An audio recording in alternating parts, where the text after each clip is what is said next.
if you could actually turn back time, Yeah. what age would you want to be at? It's a nice age to be where I am now. Really? But You don't yeah, want to turn no, back no, time? no. I do want to, but it's nice when you turn 50. I'm 57. You've got a lot more answers. Mm-hmm. So it's a nice age to be. I like to be younger from a physical point of view. You know, your body aches and pains and cannot Yes. climb staircase and all that. So the only reason I would want to turn back time would be the physical part of it, not the mental or the journey part. I love being where I am today. So you don't miss your uni days? No, no. No? I tell you, I think age is a great thing because it comes with experience, it comes with a little bit more knowledge, and it comes with a bit of a wiser. You think you got a little bit more answers to where you want to go. How is it like for you when people ask you, what is Malay all about? What is it being Malay? What does being Malay represent as an individual?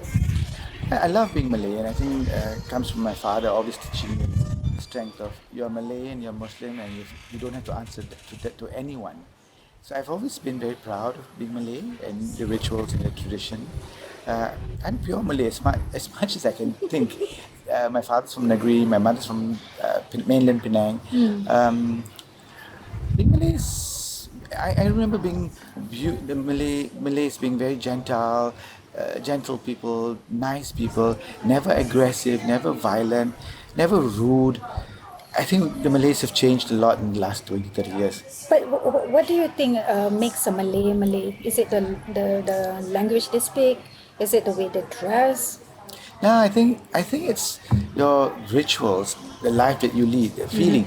Like I said, if you live in Penang and you adopt it and you love it, you're Penangite. So I think it's the same with being Malay.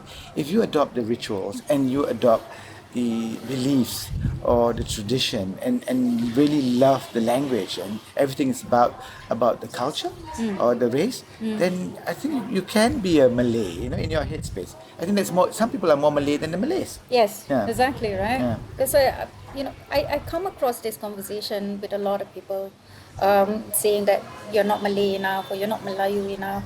Then You in person. me Yeah. or People, other yeah. KL modern KL friends of mine. But the thing is, this is the question.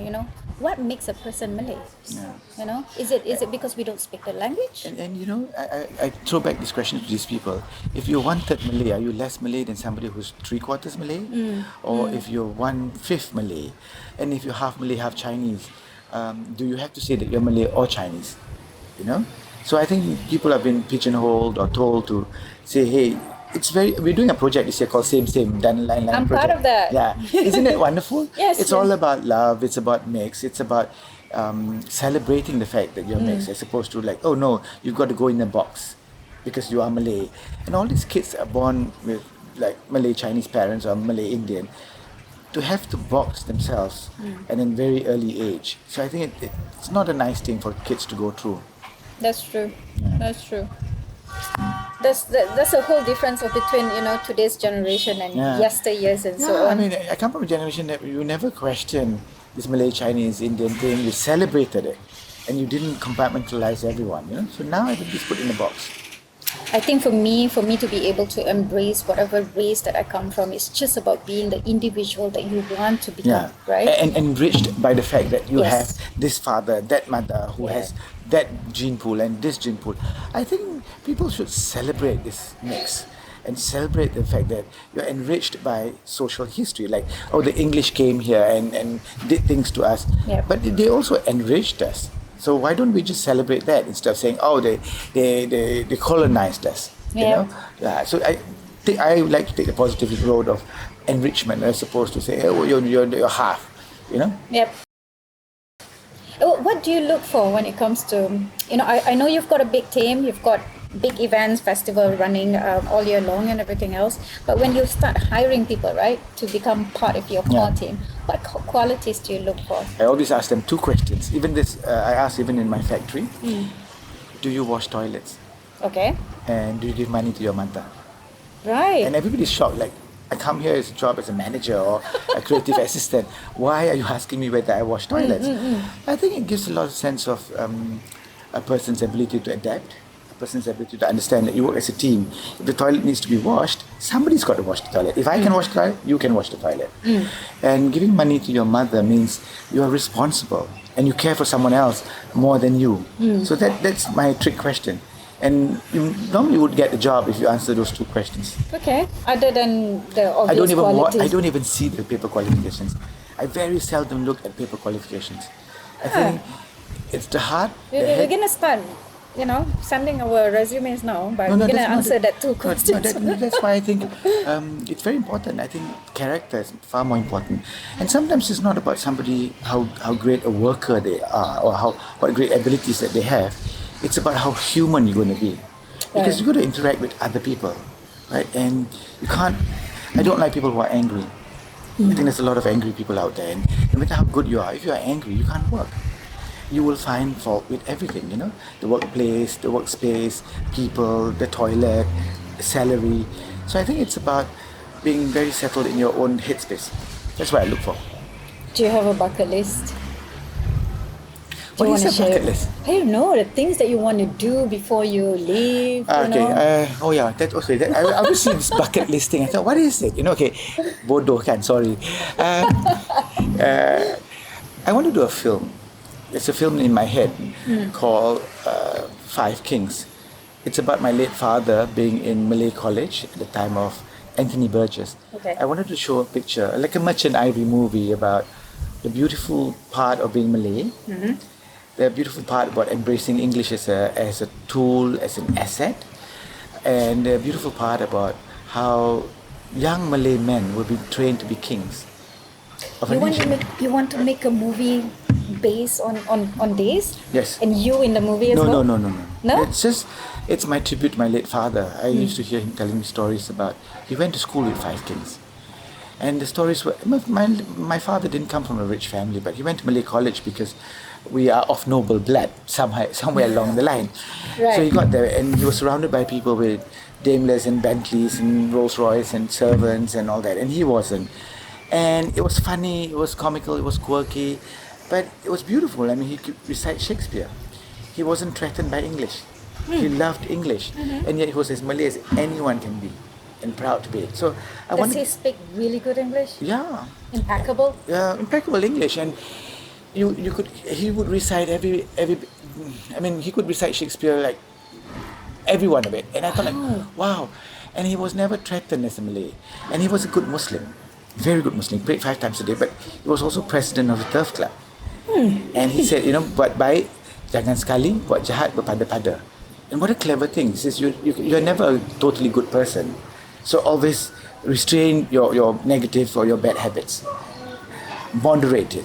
But your good habits, do it all the time. Yeah. So I thought he was a very clever man, and everything that he's ever said, I think is right, And he was a good man. Do you still miss him? Yeah. I mean, but he's inside me. Right. I am him. He's a really good person, and I think he gave me the strength of like not being afraid of how good a Muslim you have to be, or what is being Malay and all that. And he really loved being Malay and being from Negeri Sembilan, and I think it gives you the strength to know that you're an individual and you answer to God and no one else, and not to be afraid of it. Have he ever told you when he was still around that you will never make it, Yes. Yeah? No, he never told me that. We fought about religion because he was deeply religious, and I kept angels in my house, and he said, dia menjerit-jerit, dia kata, you have to take it out, malaikat tak masuk rumah. And I said, Abah, these things are not what I pray to. But because he loved me, he was afraid that I wouldn't go to heaven because I have all these things. So I forgive him for that. And that was the only thing I've ever fought my father against. The other thing was like when he had a stroke and I looked after him, he walked with me and we were sitting down, and I was 52. That was 2 years ago. I'm 57 now. No, actually, I wasn't. My father died. No, my father died in 2001. So 14 years ago. My God. Okay, 14 years ago. He had a stroke, and a year before he died, he walked me and we were sitting down. I was like 43, 44, and he said to me, don't worry about how bad your life is now.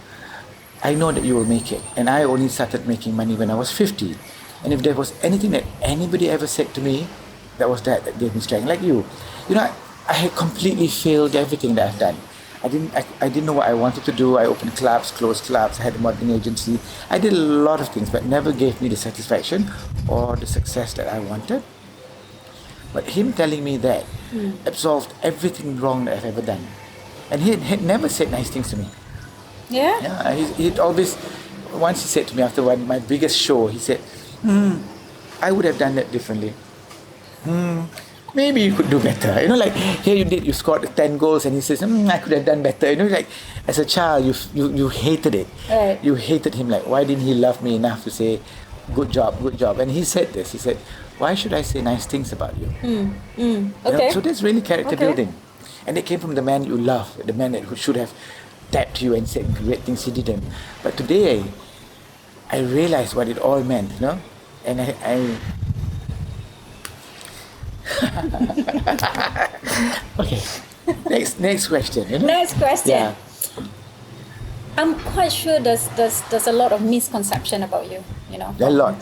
from the community and so on. Yeah. What's the biggest misconception that you want to straighten that out right now? That I have it easy. Okay. Everybody thinks I have it easy. I don't. I have it really, really hard. Just as hard, or possibly sometimes a bit harder than most. That I don't support local talent. We talked about that last night. I am not local. I love being local. I love being Malay. I love being Malaysian. I love being a Penangite. You know, I think these are the three major misconceptions about me that the public don't know. And you know, I've had strange misconceptions that people that said things that they didn't know me. And one day somebody actually came out in front of me and says, "Oh, you know, I know Joe Sidek." And she said, I wanted to say I'm Joe Sidek, you know. And you know, it's so strange when you get that, you know, like. But I kind of enjoy it. I kind of enjoy the rumors and the stories that people make out, and it's funny. I think it's when they stop talking about you that you worry. But I think people are harmless. I think it's because they don't know, or they hear things and they think it's funny, or they think it's bitchy or whatever. But it doesn't harm me. I've stopped being hurt. We want to know the fun side of Joe. You know, what are your vices? Maybe you want to share with us, and maybe we can join you. No. You can join me after hours. So that's my advice. Okay. Maybe I should not make this public, you know. Okay. We'll go to the next question. Yes. No. Okay. I have no more vices. question. I have vices. We want to do something a little bit more fun. Okay. I'm gonna throw you like really quick questions. Okay. It's either multiple choices Okay. or an advice game. Or I'm a bit it could bodoh, be- no, so you have to be slow. Okay. There's no such Yeah. thing as bodo. Okay, this is gonna be fun. We'll start with multiple choices first. Yes. Okay. Okay. I make a better son, leader. Son. Wait. No, nothing beats son. Leader, brother, or an artist. Son. You make a better son. You're proud of yourself to be a son Yeah. to your dad. Yeah. I think that's my best role. And I keep telling people, look after your parents. That's your best job that you will ever get. It means more to me than a lot of the other things in my life. My mother's not well now. She's 92. Looking after her for the last 6-7 years has been a good job. Proud of you. Okay, if there are brands out there who wants to hire you to become an ambassador, a spokesperson, they should hire you to be a shaving cream or cereals or men's brief or chili sauce ambassador. Oh my God. Okay, not men's brief. No, men's I'm not well brief. endowed, so I think one would have to shove socks or whatever. Chili sauce? What is that one? Cereals, morning cereals. I'm not a cereal person, so I'd be lying. Shaving cream. Shaving cream? I don't even use shaving cream. I do wet shave. So I think it would be chili sauce. Would you want to see your face on the chili sauce It's okay. bottle? You know, No. like it would be a lie if I use shaving cream, because I don't. Cereal, I don't really eat a lot of cereal. Men's brief, like I said, I've explained myself. I think chili sauce would be at least. I do take, well, not from the bottle, but at least you have to have some good ingredients in there. So chili sauce. Okay, so Kimball or Lingams, whoever who's listening to this, you need a spokesperson. Okay, you need chili sauce, yes. I would beat myself up for A, mismatching my shoes and my ties, stealing someone else's sandwich in the fridge, using someone else's toothbrush, or taking an OKU parking spot. Taking an okay parking spot. Have you done that before? Not that I know of. No, I can't remember. I might have parked in somewhere where I didn't notice, but it's a conscious thing. I don't think it's right. You know? Yeah, I think that would be. I would actually really slap someone for doing that. I think Malaysians need to wake up to, you know, there are people out there that is in dire need of things more than us. You know, we should be less of a selfish society. The 15 Malaysian states should have been Singapore, Brunei, Borneo, or Sumatra. Of course, Singapore. Why do you want? Okay, it's like elevation. I would say Singapore. You know, Brunei. I would just say Singapore. You know? Yeah, much as I think that Brunei's got a lot to offer. Cash and oil. Yeah, cash and oil. Yeah, but Yeah. cash and oil is not everything. I think a good balancing, and Singapore has got the system and the structure that we so dire need. I know, right? Yeah. It should have been part of us. I Yeah. don't know why they're Yeah. not, but it could have been a different case altogether Right. back then, right? Okay, one word game. One word game means if I mention these things or these names, the first word that comes up in your head, just give it to me. Okay, just one word. Okay, Lim Guan Eng, my mentor. mentor. Okay. Adam Levine, Maroon 5. Sexy. Nice. Muhyiddin Yassin. Shady. I'll go to jail for that. No. Butterworth. Unexplored. Singapore. Structure. Joe Sidek. Sun. Ah.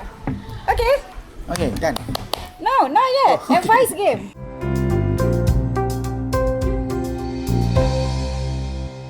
I've got 3 names. Maybe what you can do is to give them some advice. Okay. Hopefully they're listening. Anita Sarawak. What advice would you give her? Be real. Yeah, I mean, I think she's been extremely talented. I think she's gone into a life where she had to be in the front and do a lot of things. And you know, I recently saw some Facebook postings about her missing and all that, and I think it's a really great time for her to reflect. And I think I'm quite sure it's a good time. I think she's gone back centered. I think sometimes it's very hard to not lose track because everyone wants you, everybody loves you, and again, you have this persona that you have to live with, the Michael Jackson persona, and it becomes you, and it's not the real you. So I think and I hope she's gone back on track for herself. Coming back, just being Who you are, Anita comfortable in Sarawak. your skin. You were very talented, you were funny and all that, and then you started being this persona that you built. And then you had to keep up this persona. And it's harder as you grow older. You know? That's true. It's a lot of like aging performers. Like it's really sad when you see them trying too hard. You know, you can't do your moves when you're 56 or 87. You just accept it, you do your Barbra Streisand and you just stand there and sing, You don't dance and you don't do a disco album when you're Diana Ross, at 60, Yeah. Well, I hope wherever she is right now, she comes back. Right? Yeah. She's well and fine. That's what I feel. Yeah. What about, Bruce Jenner? Oh my God. Oh my God. I mean, I don't know. At some point you think, what is this all about? Yeah? I'm still asking that question. Yeah. Is it really true that she wants to be a woman? Or is it he's also caught up in this game that I love the limelight so much that that little bit of me wanting to be a woman, I'll just do it because then I'll be back in the limelight. I don't know. I mean, I and reality TV, the Kardashians, all. I feel like, my God, how can Americans be so caught up in such stupidity? That's what sells. Yeah, and it what does it makes the country stupid. It's the same with some of our film industry where you're putting out their fodder. Where, I mean, I'll say this publicly: hantu dalam botol kicap 1, hantu dalam kicap botol 2 and 3. And You mean there is such thing? Yeah. Oh, And okay. jangan pandang belakang 3, 4. And you think like, where are we going with our film industry? You know, why are we giving fodder to our people, and you're not enriching their lives? You know, you're not adding any layers. So I don't know. I mean, what advice I would give him? Maybe he should advise us how to make more money and how to become famous and get signed contracts and get your own TV show. He insisted that he is a woman. It's not he wants to become a woman. Possibly. Well, No, possibly. Know. I mean, But we can't judge. Yeah. I think it is possible. I think you hear cases of Lieutenant Army in the Navy that wants to be women and at 65 become a woman, and you see like big broad shoulders. Yep. I wish him well. I just feel as if like, if he really genuinely wanted to be a woman, was there a need for him to be in the limelight still? You know, and the idea of having a TV show, right? So, is it not a warped thing that you want to do it in private and not show it out? Right. I don't know. David Letterman. Oh, I can't advise him. Yet. No, I can't advise him. No? No, I think it's quite funny. sure You tell me, what would you advise him? Take whatever wealth and money that he has right And now, stop. go somewhere else and travel all, different corners of the world and stop. Yeah. But you know, I suffer from the same thing. Somebody could say, stop. You've done this so long, you should stop. But if you're still in love with something, I don't know. I suspect that he possibly is, or maybe the money is lucrative or whatever. But I think it's very hard to stop something that you're in love with. You don't ever stop loving someone. No, yeah, but sometimes you don't have to really stop, even though you retire. If you've lost it, no, if you've lost it, you've got to stop. It's like, and I love Diana Ross, but sometimes when I see her sing some crappy songs and trying to, I think there's a time it's time to go home.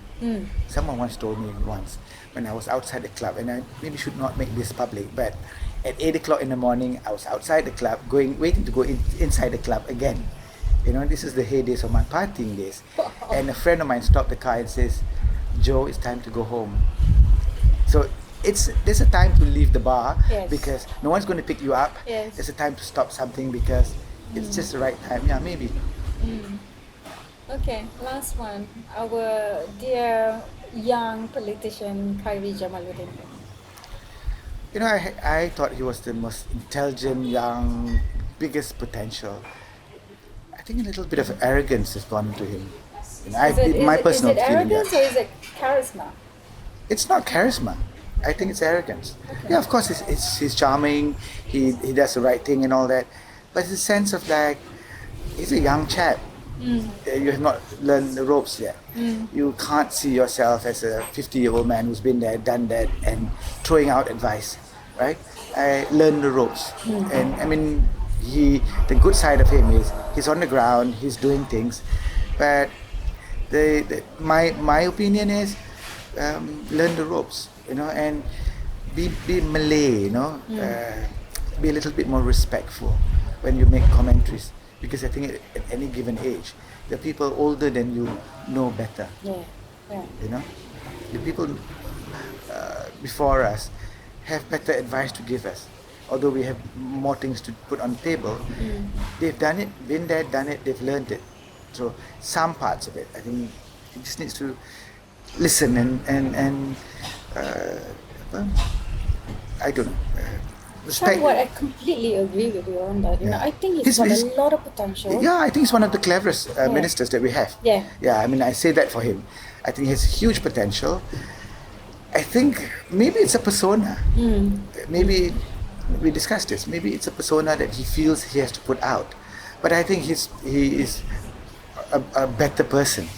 He could be a much better minister. I feel, All right. And for that, I'll just go to jail. No, that's the most decent, humbling advice you could give a minister, rather than what we read in the front page of newspapers these days. 3-word game. Do you know how to play a 3-word game? No. I would give you a sentence, you complete them with 3 words only. Okay, 3 words. Okay? The Malaysian education system. It's really bad. Dangdut music makes me want to laugh. No, because I have this visual of this danduk singers when they go all dolled up and they're dancing and all that. It just makes you laugh, It's funny. Do we still get that in Penang? Do we have No, like... but that there was a time. I'm going back to a time when dandut was really big, and you see it all over the place, and all these Malay singers were doing dandut, and they were all dressed up, and Yeah. it almost looked funny, So it makes me laugh, Women need breast implants because It makes them feel they want they want it, No, I think they want it. Because they want it, I mean, if it makes you feel better that you need a breast implant or Botox or have a haircut. I don't understand. No, I think no, but I think I think it's judgmental when we say they shouldn't. It's a person's basic right that I want to have breast implants. I should be able to do it. I want it, but I think there's a limit that they should. I have friends who've done all sorts of things to their faces, and she looks like a bulldog. And you think at some point they have to learn to stop. But it's a person's basic right. Like when somebody wants to have an implant or do Botox or cut a hair or wear shorts. I think it's judgmental when we see. I have a friend who, is 60 years old, wore bicycling shorts, and I said, seriously? Then I look back and but it makes him feel good. But as a friend, I would say, my God, you look ridiculous, or stop it, because. But if a person makes them feel good, I think we should not. We can advise them because if it's wrong. But I think breast implants is fine if it makes the woman feel confident and looks better. speechless. Festival directors are Sometimes too clever. Not me. Not me. I get to meet a lot of festival directors, and they're very clever. okay. And when they start talking, they talk on a high level that I don't understand. And sometimes I feel like, okay, I'm not a festival director. I'm just a curator, because they really know their stuff. Yeah, they know what's hip and this and that theatre group and this dance group, and I don't, So they're really clever and I'm not, So I really do sometimes feel as if I don't belong. Okay. Thank you so much, Joe. I had so much No, fun. I had think so this much is, fun. we should do this more often. Yeah, no, I really enjoy this.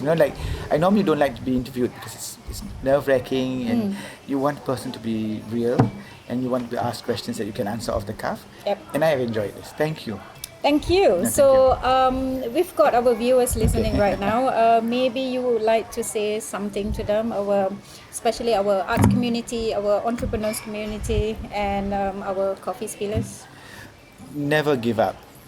Go for your dreams, one step at a time, and work hard. And come to Penang. Yes, come to Penang. There's a lot of things happening in Penang, especially every year in August. There's the Georgetown Festival. Lots of things to see. If you are traveling up to Penang, also check out all the nice boutique hotels that's happening here by the UNESCO site.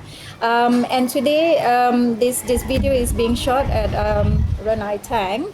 It's one of the boutique hotel in Little India. It's really, really nice. And from me, again, I would ask you guys to share this video, like it, subscribe it, and pass the word around to your friends. Thank you so much for supporting Coffee Spill TV all this while. I hope you enjoy most of our sessions, and there are a few more sessions coming up, so stay tuned. And from our post-production partners, Jack Creations, myself, Joe Sidek, and Renai Tan, thank you. We'll Bye. see you guys.